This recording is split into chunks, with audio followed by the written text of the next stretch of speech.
Well, welcome to another player podcast at the Cooper Associates category, we should say. Yes. Today we're joined by Arul Suppiah. Arul, welcome back to Taunton. Lovely to see you. Thank you. Glad to be back here. Let's go straight in where everybody will remember you for. 6 for 5 against Glamorgan. T20, July 2011. Mm-hmm. I mean, that must be one of those occasions that you're never, ever going to be allowed to forget. Well, I'm not going to let you forget it, am I? No, it was a special evening, probably quite similar to what we have here. It was a dark, sort of wet evening at Suppiah Gardens. It was called Suppiah Gardens then in Cardiff. And I remember warming up, and I think according to Trez, and Trez was the captain, and they just wanted to play 3 spinners. And so Kartik was one of the spinners, Max Waller and myself. And we won the toss, I think, and fielded first. And Kartik opened the bowling. First ball, Joss was keeping. He pitched it outside leg stump and hit Joss's right shoulder. Right. So it spun a lot. Yeah. It was a very dry wicket. But anyway, so it was I didn't come on to bowl till probably after 10 overs. Right. Yeah. I think Trez was like, just chucked me the ball and said, look, just get a couple of overs in, go as little as possible, and then your job is done. So fair play, I'll do that. I ended up taking wickets, oddly enough, and it was just surreal, the whole how it all just happened within a space of 3.2 overs. And the pitch did offer a lot of assistance, but you still had to put it in the right areas. And it was an incredible evening, which I will never forget. And this was the world record, and was only recently beaten, wasn't it? Yes, that's right. Yes, only quite recent, as probably about two years ago. Yeah, 2 years ago. And that as well, there's a story behind that. And I came back from the supermarket and put on the TV, and Leicester were playing against Warwickshire. And is it Colin Ackerman? He was bowling. I think he had got 4 wickets then. So I was watching it, and then he got this 5th wicket. And I was like, I think my record could be broken here. And then he got the 6th one. And by then Warwickshire needed, they needed pretty much six every ball. And I think then he got his 7th wicket, caught in the deep mid wicket. I think it was Jeetan Patel. And and that was it really. Which, records are there to be broken. But then straight away I messaged Colin Ackerman to say, many congratulations, and, celebrate it while it lasts, cherish it, and, it's all good. Yeah. So you held the record for 8 years? Yeah, that's right. Yeah. I've given a lot of people hope.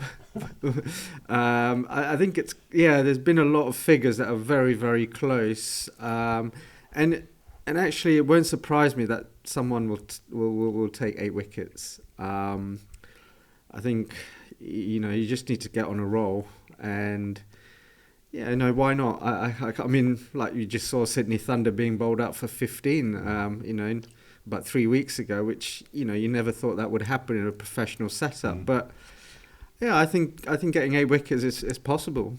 You never know. So let's go right back to the start. How do you end up coming to be part of Somerset? Because you were born in Kuala Lumpur, in Malaysia. How does a lad like you end up playing for Somerset in the first place? Yes, so I was very fortunate. I gained a cricket scholarship to Millfield School, which is obviously based in Somerset, and I started in my third form, so age 12. And obviously the most sensible option was to come through the Somerset setup, the county age groups.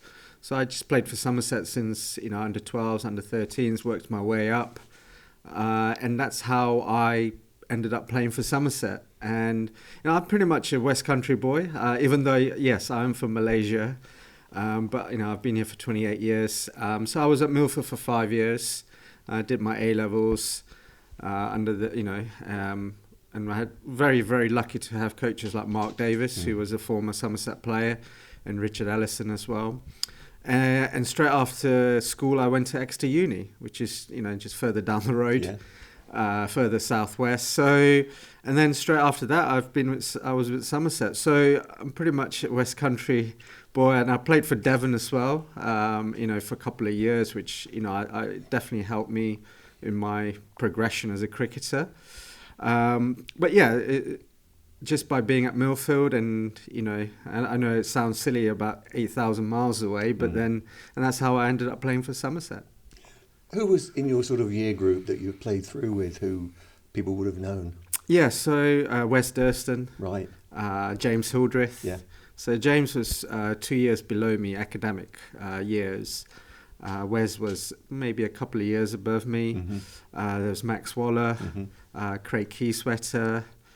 There's quite a few names. I remember when I started at Millfield, I will still not forget this. The first match I went to watch the Millfield First 11 playing, I swear the keeper was probably about 5-10 yards inside the boundary. Right. And the bowler was running in and letting go of this ball, and it was Simon Jones. Really? Yes. Yeah. So I was lucky enough. Simon Jones was there, Dean Kosker. Yes. So yeah, there's a lot of cricketers that have come through from Millfield. Very fortunate for that. There's a lot of names that to mention. Yeah. And obviously, it wasn't easy, though, to break into the team here, was it? You sort of had quite a period of trying to get in and not quite getting there. Tell me about that period of time. Yeah, it was difficult. I mean, there was a lot of competition, and I think the only way that I could get in was to actually open, bat in the top three for the second team. Yeah. And so I put my hand up and said, look, I'll open. And I actually then transformed myself to be an opening batsman. And by doing that, that gave me a small window to get into the first team, an opportunity to get in. And, that paid dividends. And that's how I really got into the first 11, was actually transforming from a middle order player, at school. There's this running joke that, I got 4 years running. I won the fastest 50 competition. Yeah. So I was definitely a stroke player, someone that would get on with it. But then for me to get into the setup, I had to just transform or put my name in the hat to say, look, I'm going to open and challenge myself. And that's how I got in, really. Yeah. You were a pretty sharp fielder, though, weren't you? I've seen you take some pretty good catches over the years. Yeah, I've always that is one of my strengths, was my fielding. Always it was all down to pride and attitude in fielding, and I really enjoyed it. And I must admit that I myself have kind of surprised myself. I've taken some spectacular catches over the years, but for me it was just something, whatever way I can contribute to the team. And actually in 2005, when we won the T20 Cup under Graham Smith, I got in the team because of my fielding. Yep. Simple as that. Because I think it was again at Cardiff. I came on as a 12th man, and I think I took 3 catches, and the last catch was a diving catch from long off to mid off, and it was to save the match. Basically, it was a tied match. Yeah. But after that night, it was like, well, yeah, you're playing for the rest of the, because of the energy that I brought. So something that I really found quite easy to control, and so I really enjoyed it. I think I remember you playing at Northants and doing a stunning piece of stopping there. And Yeah. you were one of the first people I remember used to wear long sleeves. Yes, that's Didn't right. you? Yes, I Yes. always wear long sleeves fielding, simply because well, I would be diving everywhere, so it was just a protection for my skin really. I know now that you got tuber grips and Yeah. all those things, but yeah, I used long sleeves, and that's what I would pride myself is basically just to stop everything that comes my way, regardless of anything, and you know, I thoroughly enjoyed it. Yeah. Let's talk about red ball cricket particularly for Mm. you. You had one very good season, didn't you? Mhm. 2009. Yeah, yeah. Tell me about that season. Yeah, I think it was a build-up from a couple of years before that, from sort of 2007 really. I felt that I was playing good cricket in 2007 and, you know, wasn't getting the opportunity. And I think 2007 was when we came up, right, from Yeah, we were absolutely. champions of Division 2. So everyone was playing well. Everyone was playing well. There was no need to change the team. We were on a high. But I personally thought I was playing quite nicely and doing as well as I could. And then 2008 was the year where I actually found, you know, that I had the opportunity to play a few first team games, and actually made a difference.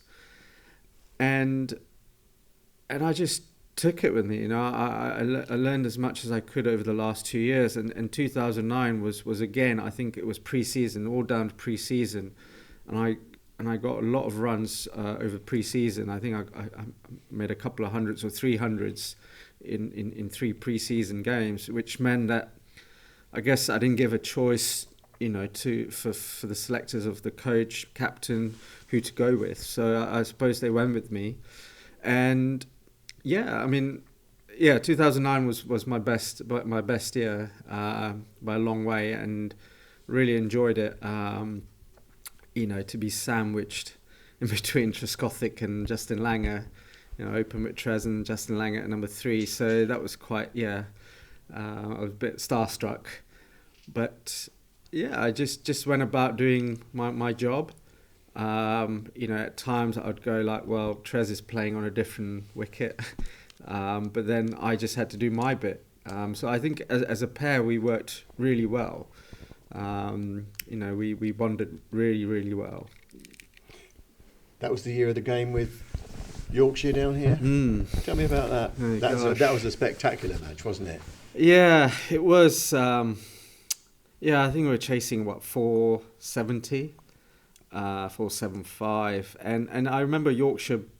They batted the last morning as well. Batted up to sort of lunchtime, and they may have had 20 minutes at us before lunch. You know, so we had essentially 2 sessions to get 475.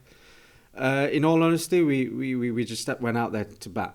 We just batted, and obviously Trez went off like a bullet, and I did too. You know, I really, and I think we just kept going, and I think that's when I sensed sort of at tea time.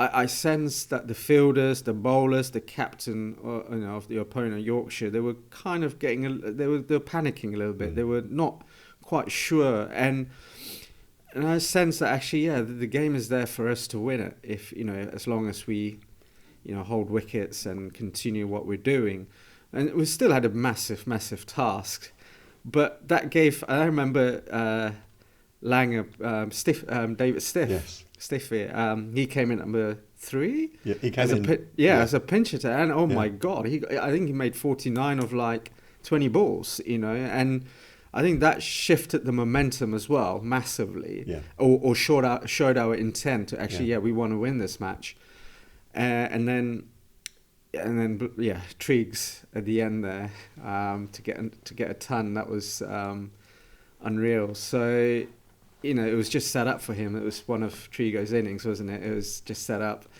It was just brilliant. It was amazing. I think, I don't know how many people were in, but I think, yeah, you definitely got your money's worth. That was one of those never to be forgotten days because you got 131, which was your career best at that stage. Yeah, wasn't that it? stage. Yeah, that's right. And that's when I sensed actually we just got to take a few more risks, and it worked out really well. I remember coming off, getting out, and going, guys, I think we can win this definitely. So I think there was a belief there. And I think I remember Xander hit the winning runs, and it's just poured with rain after that. So Like it was meant to be. yes, exactly. Yeah. So I think since then, I think teams have been quite reluctant to set anything below 500. Absolutely. Yeah. That was a special match. It was. And then 2 years later, you had another good season, didn't you? And you opened the innings against India with somebody, again, a bit special. Yes, Andrew Strauss. Not very often you can say that you've been opening with international superstars. Again, he was against superstars. Yes, against big superstars. Yeah. One of my idols, Sachin, who I've always followed from a young age, and that's probably the main reason why I played cricket, really. But yeah, it was. I remember we had a match at Nottingham the day before. We finished a 4-day match. Yeah. I don't know what the result was. I didn't think we did too well, or I didn't do too well at Nottingham. And I was obviously travelling back, and we didn't get back till about 10, 11, in the evening. But next day presented itself, and it was a fresh day. It was a good day. It was a nice sunny day to bat. We won the toss, and we bat it usually traditionally. The touring teams bat first, but I think we were having none of that. I think Strauss was quite adamant that we do what we need to, and try to lower the morale of the Indian team. And I think we did well. I think that whole situation. I remember batting up to lunch, and I struggled. I wasn't as fluent. I was probably about 30, 40 not out at lunchtime. And then all of a sudden after lunch, it just clicked. Everything just clicked into gear, and it just starting to flow. Everything just started to flow. And by then, it just became, just really lovely to bat on. It was good. Yeah.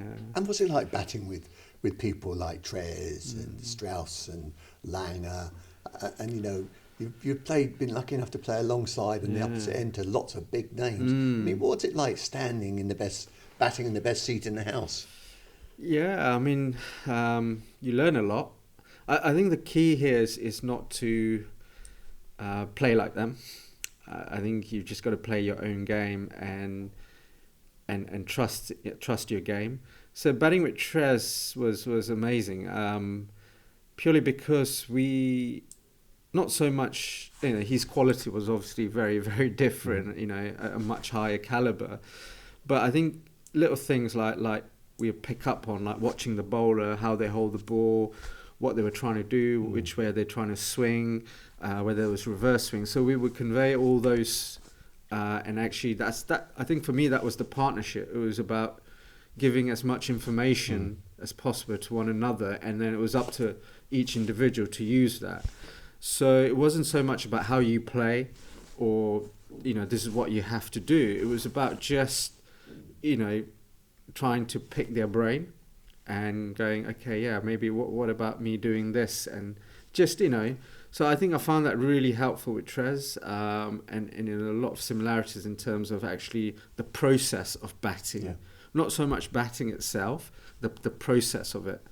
And then on the other side, Langer, who was simply amazing for me. I think he played a massive role in my development. However, if you played a miss a ball, he would come down the wicket and tell you off, and go, come on, concentrate, next ball, So every ball was like a golden ball, which I understand because you only get one chance. So there's no right or wrong way, but I think you've just got to find what works for you. But I think for me, playing with these superstar big players like Andrew Strauss again, he was very level-headed, very calming influence. So you just got to pick their brain rather than replicate what they're trying to do. Because I remember at Warwickshire, I came off laughing, but it was a tough wicket. We won the match. I think it was 2012 possibly at Warwickshire, and it was a tough wicket. But I got it just on the stroke of lunch, and I only made 2 runs. So I bet a whole session for 2 runs, and I think Treswell was on 70 odd already. But funny enough, I came off and I just sort of just had a giggle because I had to. You would have thought I'd nick one for 4 or whatever, but I just couldn't. But oddly enough, I got a lot of praise for that innings because that set up for other players to come in to, and obviously Trez was playing on a different wicket. I found it really difficult, but it just shows you that, you just got to go about, what you stick to your strengths and just also at times appreciate what's at the other end. Obviously Trez took a lot of pressure off me, which was amazing. Yeah, and obviously, being in best seat of the house with people like Tendulkar and Dravid out there. I mean, what was that like, being so close to them and watching them play? Yeah, starstruck. I remember Sachin walked into bat. I was like frozen. I was fielding at points, and I was like, oh my god, I can't believe my idol is coming in, and all how his routine, his tap this, tap that with his bat. I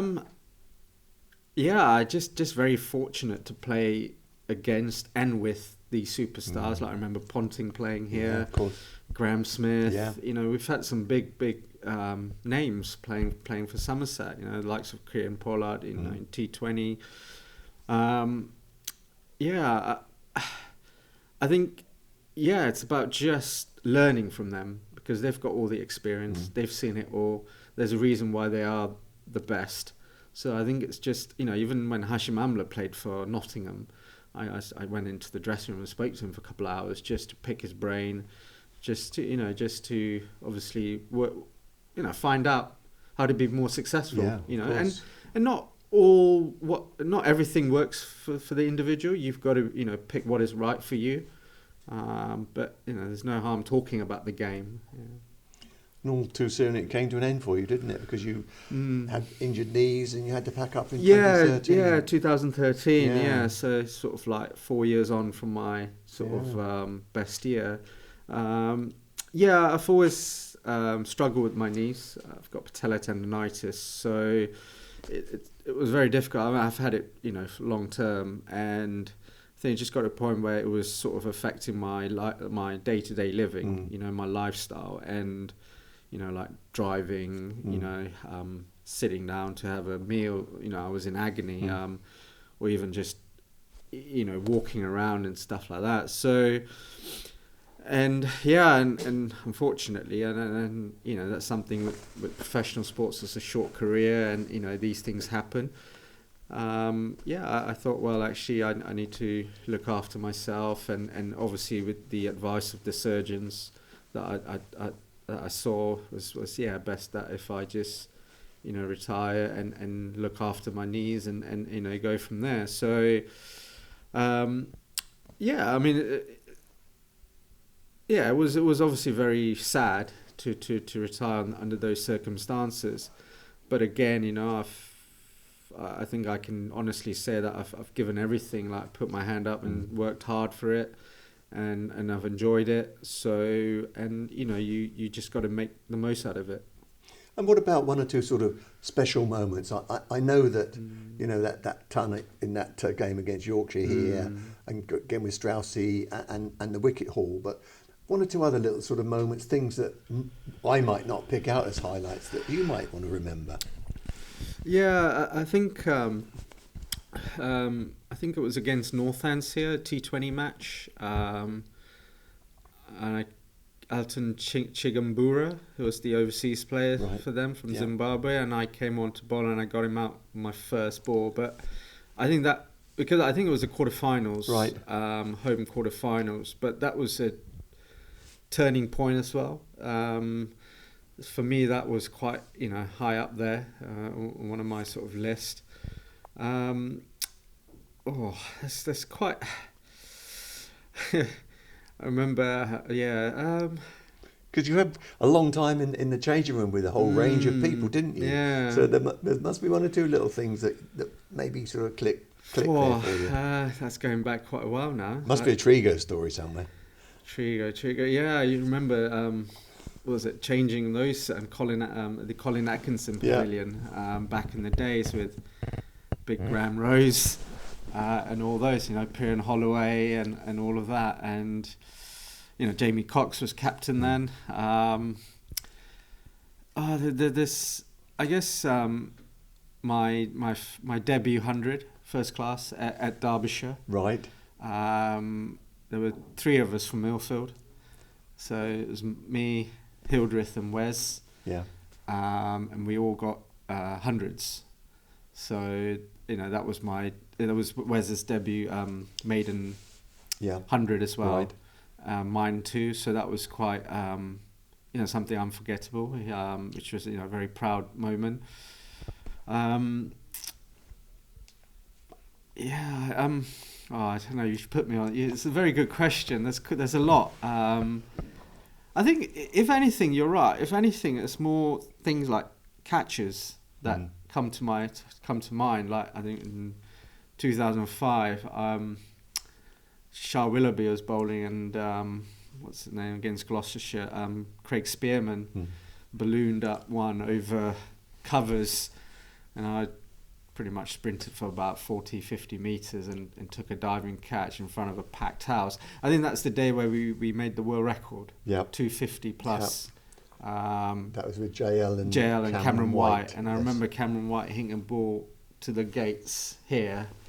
He was a good player. He could hit big balls. But it was more about moments of like catches and stuff like that, rather than sort of like again taking a catch. I remember as a Hampshire in the finals day, we tied the match. Yes. And then Never forget that one. and Afridi, it was at Warwickshire, and Afridi was batting, and it was a sky, and I took the catch at deep mid wicket. So again, that was a sort of a contribution. In front of big crowds and and let's just talk about a development that happened whilst you were playing, because you were playing before T20 arrived, weren't you? That's right. So I mean, what was the attitude of people then? I mean, what was your thinking? I mean, now we take it just for granted, don't we? But I mean, back when it started, there was, what was the general feeling about in the game of people like you towards the T20 game, which was completely different? Yeah, it was. I think it started in 2004? Three. Yeah, that's right. Yeah, 2003. I think Leicester were the team to beat, right? I started 2001. Yeah. Around there, and it was all very new. It was still unknown. But I think when I played, we had a squad of players that would play in all 3 formats. Yeah. And that was the difference. Yeah. We had to adapt our games to fit in. So I remember playing, a 4-day match and then a 1-day match, and then, trying to adapt to T20 as well. So, but whereas now, the difference now, I think there's separate teams for each competition, if I'm not mistaken. So essentially a different squad for each competition, and so players are able to come in and out, but whereas then I think everyone had to just adapt whatever the conditions were and for you to play. So for example, like me, I was opening the batting or batting the top 3 or whatever, but then I found myself batting at number 7. But then I had to adapt to white ball cricket, so I had to learn about death hitting, so I might go into matches where I require run a ball, or where it's under tight situations, or where there's only 2 overs left and I have to try to slog it. So I think my role was quite different as such when a red ball and white ball. So I had to red ball cricket opening was completely different. So I had to adapt quite a lot, and I actually found it okay. I actually found batting at number 7, 6 down the order in one day cricket actually not bad. You know, I found a niche there, and obviously I could bowl, you know, half the overs or, you know, my full quota. So it is, yeah, it's difficult. I think, yeah, I think back then, yeah, it was. It was only 20 years ago, Yeah, but we're saying it was. back then, aren't Yeah, I mean, like, I don't think we were looking at big scores. So No. for us to get that 250 against Gloucestershire, that was a huge total. But I think, generally speaking, high sort of 180s, 170s were good scores. So it was still relatively new. But whereas now, I think players just go hard at it from ball 1 to ball, you know, 120. Yeah. You know, every ball, and there's no fear. Whereas I think back then there was also like, well, I've got to play well to keep my place in the team. Yeah. So whereas now I think it's just, you know, go hard. Yeah. So, and I actually can't keep up with the number of T20 tournaments that's happening. Like, you know, it's everywhere. There's a lot. Like today, the South African T20 series has just started. So yeah, it's a lot. Exciting times. If you had your time again, would you do it all over again? Yes, most definitely. I think that there's things where you learn throughout your career, and if anything, I would probably take it easier during training days. I train. I wouldn't say train less, but I train smarter. So save myself for matches, and actually I wouldn't try to put too much pressure on myself. You know, because at the end of the day, you know, it is a game. You've got to enjoy it. But I think, yeah, definitely, you know, there's areas where you tweak and change. But I think generally speaking, the whole lot, yes, I'd love to do it. Yeah, I'd love to do it again. If you had to choose one format, what would it be? I'm a purist. Question. Yeah, no, it's Red Ball. Yeah. Red Ball for me. Look, cricket evolves, so do human beings and everything. But I think for me, I judge a cricketer, or like to judge a cricketer based on Red Ball, first class Test cricket. But yeah, because for me that's the purest form. It tests you with everything: character, tactically, technically, everything really. And there's opportunity for you to also get big runs. And it was difficult. 4-day cricket is not easy. I mean, yeah, Test cricket. It's the reason why it's called Test cricket. Got the test of everything. Your, you know, stamina. Yeah, it's. You know, because first innings and second innings, or playing the first and fourth innings, is completely different. The pitch changes a lot, so you got to adapt. Yeah, conditions change a lot. And now you're back living in Taunton. Yes, I am. Yes, I had a brief period in London for 3 years. Unfortunately, I wasn't too well, so I had all my treatment up in London, and thankfully, I thank the PCA for that, and people around me to support. But yeah, now I'm back in Taunton, sort of familiar surroundings, familiar faces. Really enjoying it. Yeah. Great. And obviously still follow the cricket here, still come and see what's happening? Yes, definitely. I have done over the last few summers. Still keep in touch, you know, obviously not with James Hildreth now, but he's obviously just retired last summer. But you know, likes of Tom Abel.